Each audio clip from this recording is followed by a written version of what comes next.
이런 이상을 개발해서 세상에 없는 걸 생각합니다. 훨씬 더 출중한 사람과 커넥션이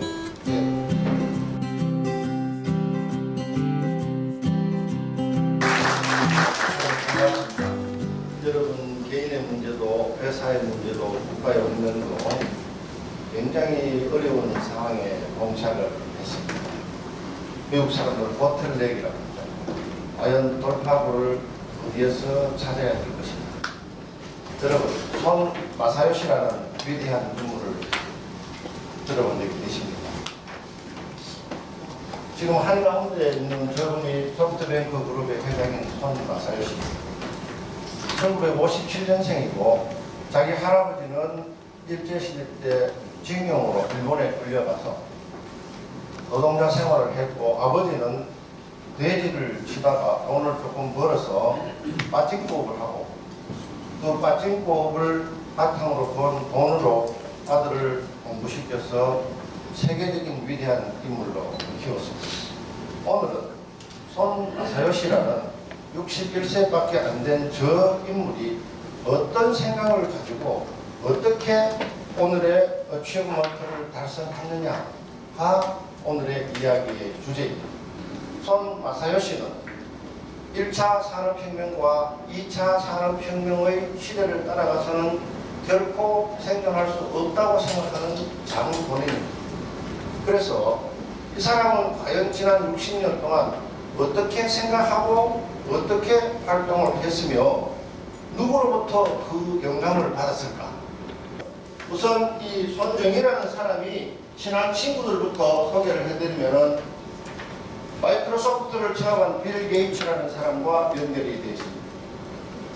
셀던 아델슨이라는 아주 위대한 유대인 도박 게임업자와 연결이 되어 있습니다. 저하늘의 별이 된 스티브 잡스와도 연결이 되어 있고요. 중국의 신성 잭 마오 마인과도 연결되어 있습니다. 그리고 지금 미국 트럼프 대통령과 1981년생인 앤서니 탄이라는 젊은 사업가하고도 연결이 되어 있습니다.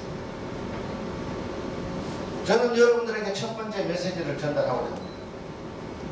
손 마사요시 개인의 능력으로 영감을 얻었거나 개인의 능력으로 사업을 하지 않았습니다. 아주 우수한 친구들의 도움을 받았죠. 여러분은 스스로 오늘 가서 한번 생각해 보십시오. 나는 누구와 연결되어 있는가? 내가 과연 도움을 받을 수 있는 친구, 선배, 후배, 전문가가 누구인가? 만약에 여러분들이 연결된 숫자가 여기에 표시한 6개보다 적다면은 여러분은 여러분보다 훨씬 훌륭한 사람과 연결을 되기 위한 노력을 기울입니다. 여러 가지 방법을 동원해서라도 여러분보다 훌륭하지 않은 사람과 연결되는 건 의미가 없습니다. 왜? 배우기 때문에.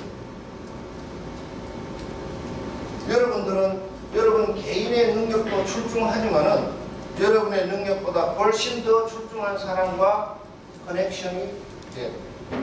오늘의 마사요시가 탄생하게 된 가장 큰 요인을 마사요시에게 물었습니다. 당신은 어떻게 오늘이 될 수 있었습니까? 마사요시는 이렇게 말했습니다. 우리 아버지 덕택입니다. 당신의 아버지가 당신에게 해준 게 뭐요? 어릴 때부터 마사요시가 공부를 잘하든 못하든 미스컨덕트를 좀 잘못된 일을 하더라도 아버지는 늘 귀에 대고 이렇게 속삭여요. 마사요시, 너는 천재야. 너는 네가 원하는 꿈을 모두 할 수 있는 위대한 인물이니까 네가 하고 싶은 대로 최선을 다해. 일평생을 그렇게 이야기해줍니다. 여러분은 여러분의 자녀들에게 뭐라고 이야기합니까? 옆집에는 55점 받는 이는 성적 꼬라지가 이게 뭐고 이런 이야기 하시면 안 됩니다. 왜? 모든 사람은 다 다릅니다. 이 다름을 인정해야 커넥션이 가능합니다. 여러분은 저 사람하고 내하고 다르다는 걸 100% 인정하십니까? 자식도 다 다릅니다. 우리 사회의 가장 큰 어려움은 다름을 인정 안 하는 것입니다. 여기에 마사요시와 친구들을 보시면 나이도 다 다릅니다. 31살부터 80살까지 친구예요. 여러분은 30대에 친구가 있습니까? 여러분은 30대로부터 새로운 아이디어를 맞습니까? 굉장히 중요해요. 아무리 어려움에 처했더라도 절대로 실망하지 않았습니다. 왜? 아버지가 나보고 너는 뭐든지 할 수 있다 했기 때문에 이 정도 역경은 당연히 이겨낼 수 있다고 생각한 것이죠. 똑같은 인물이 있습니다. 줄리아스 시저라고 인류 문명의 가장 위대한 문화를 창조했고 유럽 문명의 모태라는 로마 문명의 가장 위대한 인물이 줄리아스 시저입니다. 이분도 선종이와 똑같은 마인드와 캐릭터를 가졌습니다. 아무리 어려운 역경에 처하더라도 결코 좌절하거나 실망하지 않는다. 여러분에게 닥치는 어려움은 옆 사람에게도 닥치고 그 다음 사람에게도 닥치고 우리 할아버지도 겪었고 내 아들도 겪어갈 삶에 있어서 불가피한 상황입니다. 여러분이 어려움을 겪더라도 결코 좌절하지 마십시오. 줄리아스 시저에게 어떤 사람이 물었습니다. 당신이 전쟁에 피하고도 조금도 실망하지 않고 새로운 전투를 준비할 수 있었던 요인이 뭐요? 어머니의 사랑입니다. 어머니의 사랑을 받고 아내로부터 존경을 받고 남편으로부터 애정을 받는 사람은 결코 좌절하지 않습니다. 좌절할 필요가 없는 거죠. 내일은 새로운 태양입니다. 돌파하지 못할 난관은 없다고 생각하십시오. 그게 마사요시가 10번 투자를 해서 8번 실패하고 2번밖에 성공 못했다 하더라도 오늘의 마사요시가 되고 새로운 투자처를 계속해서 찾게 되는 원동력입니다. 여러분들께서도 이 마사요시의 정신을 가끔은 생각을 해주시기를 부탁을 드립니다. 저는 오늘 여러분에게 지식을 전수하러 온 게 아닙니다. 여러분에게 영감을 불러일으키기 위해서 왔습니다. 어떤 어려움이 있더라도 결코 좌절하지 마십시오. 맨 처음에 만난 사람이 이 샌던 아델슨이라고 유대인입니다. 아주 가난한 집에 태어나서 지금 수백조의 재산을 이룬 투자가입니다. 여러분 싱가포르에 가면은 빌딩 3개의 큰 배를 바로 얹어가지고 샌즈베이 호텔이라고 아시죠? 그 소유주입니다. 이 셀던 아델슨이라는 사람은 마사요시와 어떻게 인연이 됐냐 하면 매년 라스베가스라는 시가 도박만 하는 게 아니고 세계 전자전기 엑스비션 전시회가 매년 열린 데가 라스베가스입니다. 그리고 그 전시회를 주관한 회사가 있었죠. 그런데 1994년도쯤 빌 게이츠가 마사요시하고 골프를 치다가 마사요시가 이렇게 물었습니다. 빌 게이츠, 지금 실리콘밸리에서 가장 장래성이 있는 회사는 어디요? 아니, 회사를 묻기 전에 PC 위크라고 컴퓨터 관련 잡지를 읽고 있나? 나 PC 위크를 읽어보지도 못했다. PC 위크를 읽어야 PC 위크가 미국에서 발행되는 모든 잡지 중에서 컴퓨터에 대해 가장 정확한 잡지야. 하여튼 내가 PC 위크는 읽을 테니까 가장 유망한 기업을 하나 추천해줘. 소위 말하는 벤처 기업에 투자를 하려고 물은 겁니다. 그때 이런 지하에 야후가 뭐냐? 야후한테 가서 물어봐. 얘한테 물어보지. 마사요시는 깜짝 놀랐죠. 빌 게이츠 같은 위대한 기업가가 야후를 추천하는데 자기는 평생 들어본 적이 없는 거예요. 야후. 깜짝 놀라서 야후를 섭외했습니다. 제리 양이라고, 자기 엄마는 대만의 홀 어머니, 대만의 과부였습니다.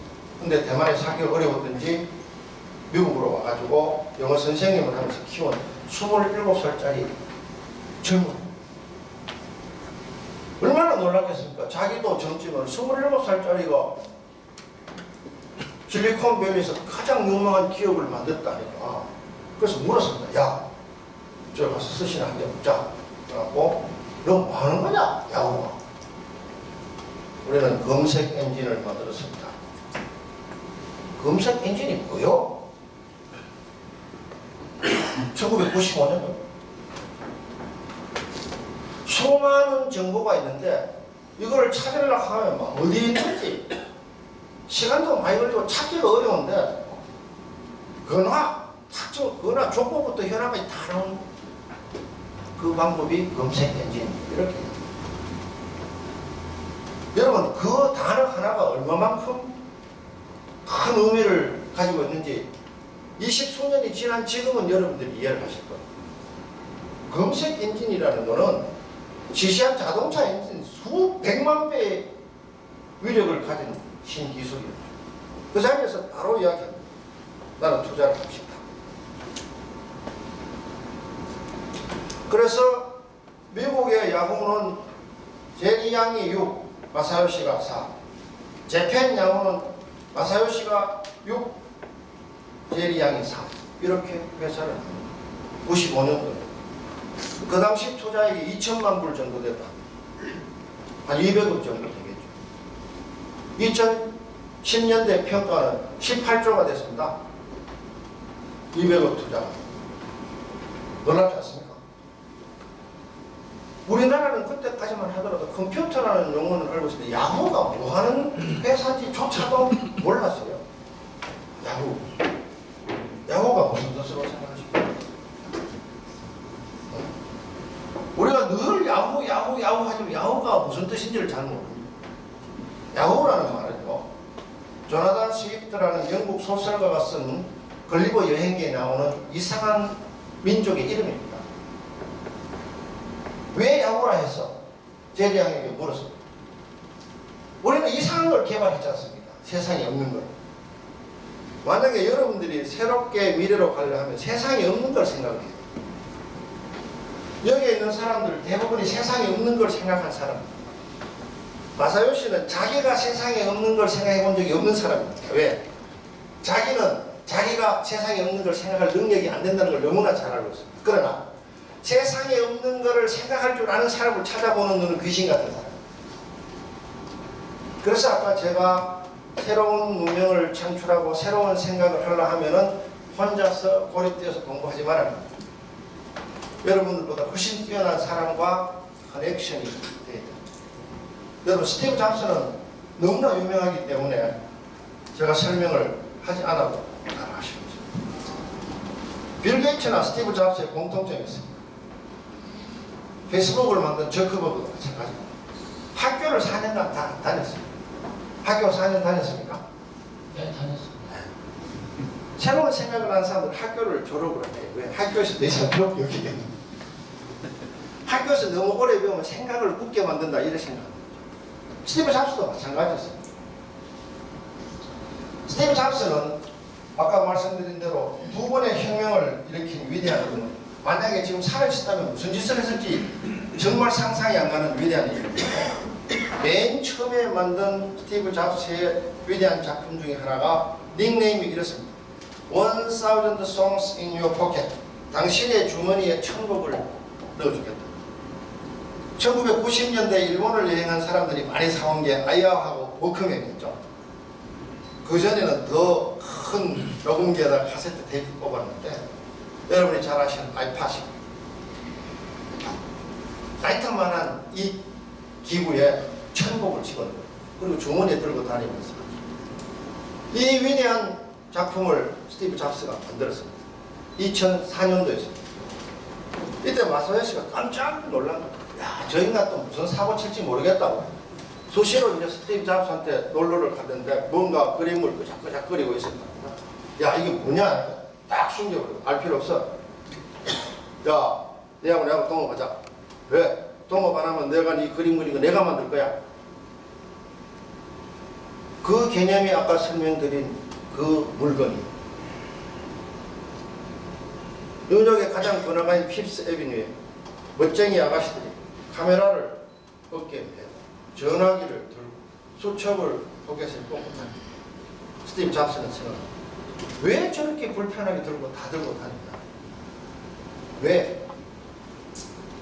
메모지, 전화기, 녹음기, 카메라, 사전 모든 것을 in your pocket 너의 뒷주머니에 꽂고 다니고 그게 2007년도 나온 아이폰입니다.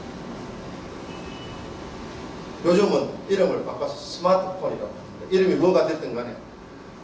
어쨌든 이 스마트폰의 출현은 인류의 문명을 다시 한번 농업혁명이나 산업혁명 못지않게 바꿔버립니다. 이 판매 독점권을 마사요시가 스티브 잡스하고 계약을 합니다. 1997년도 12월에 우리는 깡드시라는 IMF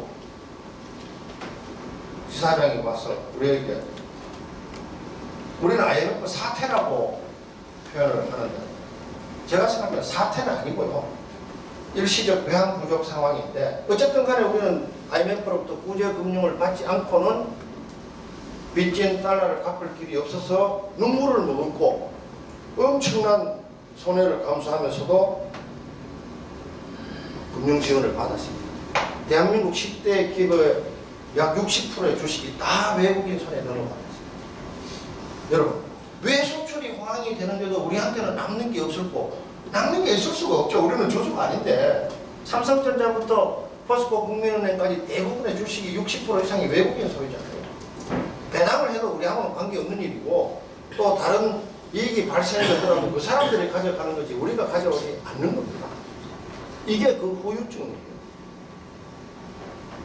그때 당시에 다시 빌 게이츠하고 골프를 치는데 빌 게이츠가 이렇게 물었습니다. 마사요시, 당신 잭마오라고 알아? 잭마오가 누군데? 중국에 당신 비슷한 새로운 비열이 뜨고 있어요. 마윈이라는 위대한 인물이 만나봐. 마윈이 뭐 하는 사람이요? 옛날에 영어 선생님이었는데 제리 양을 만나가지고, 제리 양 기억나시죠? 야후를 만든 제리 양이 중국에 사업을 하러 왔는데 그 사람 통역을 한 거예요. 그때 제리 양이 이렇게 말했습니다. 당신 끝이 눈빛이 좋은 사람이 뭐 통역하고 있어? 사업을 하면 뭐지? 무슨 사업? 중국 인구가 10억이 넘고 중국의 대륙이 너무 넓기 때문에 이거를 오프라인으로 물건을 사고 파는 거는 너무 비효율적이야. 온라인 쇼핑몰. 그래? 멋있다. 회사 이름도 멋있게 됐어. 알리바바. 지금 재산 가치가 약 490조 정도. 알리바바. 와인을 만나겠다고 전화한 겁니다. 마 선생, 너 일본에 손 마사요시인데 한번 봅시다. 왜요? 당신을 만나서 사업 이야기도 좀 하고 싶고, 가능하다면 투자도 하고 싶습니다. 일 끝났어요. 나는 필요한 자본을 다 모았으니까 당신 만날 일 없어요. 그러지 말고 얼굴에 한번 보자니까. 사람이 왜 그래요? 그래가지고 99년도 11월 달 베이징에서 만납니다. 당신 뭐라 그래? 중국 10여 명을 상대로 전자상거래 온라인 회사를 만들어. 딱 6분 설명 듣고 마사요시가 이렇게 제안, 4천만 불 투자할게. 야, 내가 투자금 다 모았다 그랬지? 가. 여러분 그렇다면 그 성질 더럽네 라고 왔을 거 아닙니까? 절대로 사업권을 그렇게 안 됩니다. 그러지 마시고, 투자 안 해도 좋으니까 우리 일본에 와서 제가 식사를 한번 대접할 테니까 한번 오십시오. 저는 소프트뱅크라는 회사를 하고 있습니다. 이렇게 일본으로 초청한 거예요. 다시 논의를 합니다. 그러지 말고 3천만 불만 투자하도록 해주세요. 안 된다니까. 다 모았다니까. 그럼 2천만 불만 투자하도록 해주세요. 그래서 99년도에 2천만 불을 투자를 했어요. 지금 가치가 36조 정도입니다. 도대체 알리바바라는 회사가 얼마나 크길래 마사요시의 지분이 36조나 되냐고. 알리바바의 총 평가액은 490조입니다. 그때 만약에 마윈이 마사요시한테 4천만 불 투자하게 했다 하면 마사요시는 지금 한 70조 좀 지고 있을 거예요. 앤서니 칸이라는 아주 젊은 말레이시아 사업가입니다. 이 사람은 미국에 공부를 하고 이제 말레이시아에 와서 친구들하고 만났는데 택시를 잡으려고 길거리에 서 있는데 택시가 안 오는 거야. 비는 질질 오는데 전화해도 연결 안 되고. 그래서 앤서니 칸이 이렇게 해서 공부 때로 치우고 전화만 하면 바로 차가 오는 시스템을 만들어야 됩니다. 모든 발명은 불편과 불합리에서 나오는 거예요. 그래서 앤서니 칸이 말레이시아에서 그랩이라는 자동차 공유 시스템을 발명한 거죠. 그래서 이걸 사업한 겁니다. 이걸 가장 먼저 냄새를 맡은 게 손 마사요시. 그룹의 주식 40%를 갖고 있어요. 여러분, 우리가 군 부대를 이동할 때 가장 중요한 하나가 정찰계입니다. 지금 우리 근하에 신사발굴본부 있습니까?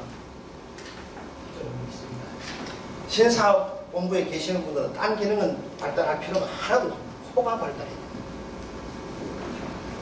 어느 것이 비즈니스 될 건가를 정찰하는 거죠. 이 그랩이라는 회사를 만들 때 마사요시는 눈치를 챈 거예요. 아, 세상의 자동차는 세 개의 혁명이 일어났다. 첫째로, 내연기관은 사라지고 전기차가 온다.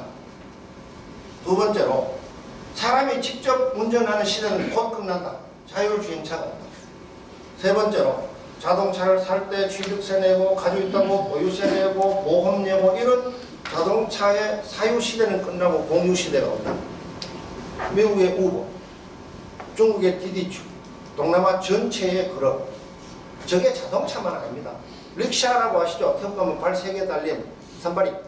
릭샤, 오토바이, 자전거, 기차, 비행기까지 다 연결되는 거예요.